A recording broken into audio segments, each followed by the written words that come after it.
על ציורי קיר? לא שמעתי. לא שמעתי על ציורים. לא שמעתי דבר כזה. לא שמעתי. לא שמענו על ציורי הקיר האלה, ונשמח לשמוע עליהם. אני שמחה לשמוע ממך שיש ציורי קיר.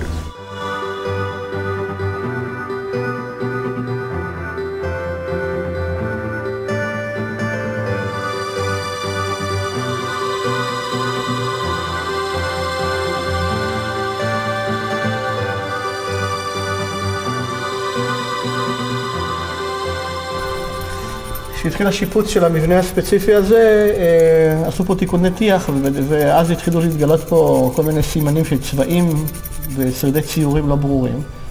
ואז אמרו לי שכדאי שאני אבוא לבדוק את זה, לראות, להגיד מה יש פה. וכשבאתי מצאתי מהר מאוד את הקריקטורות האלו שמתחבאות פה בקירות, למרות שכבר חלקם היה כבר פגוע מהשיפוץ שכבר נעשה פה קודם.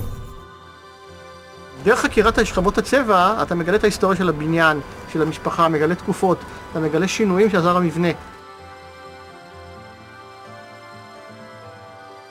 ההפתעה הגדולה הייתה שהתחיל פה עבודות השיפוץ, באחד מאולמות המפעל התגלה עוד ציורי קיר, שבעצם הם קריקטורות שצייר אותו צייר.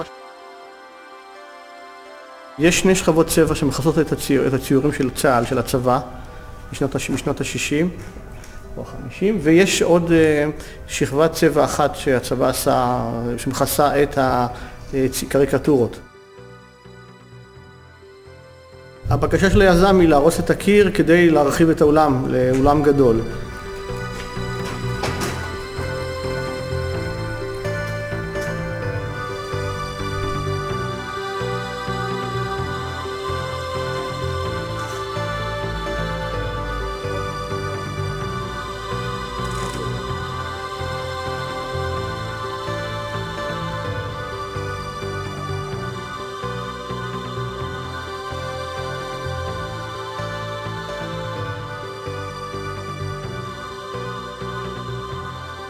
עכשיו יש לנו כבר כמעט 15 ציורים שהם מאותו סגנון, אותו צייר, וכבר אנחנו מבינים דרך הציורים שזה בעצם שייך לבריטים. ברגע שזה מחנה צבא בריטי, אז מן הסתם חושב שהציירים הם חיילים בריטים, או שהיה להם איזשהו צייר מקומי שצייר, אבל גם היו, מסתבר שגם הצטרפו אליהם אומנים יהודים. אני מחפש את הצייר שצייר את הציורים ברכבת, וחיפשתי בגרמניה, התייעצתי עם פרופסורים לקריקטורות ולאומנות, ולא נמצא קצה חוט.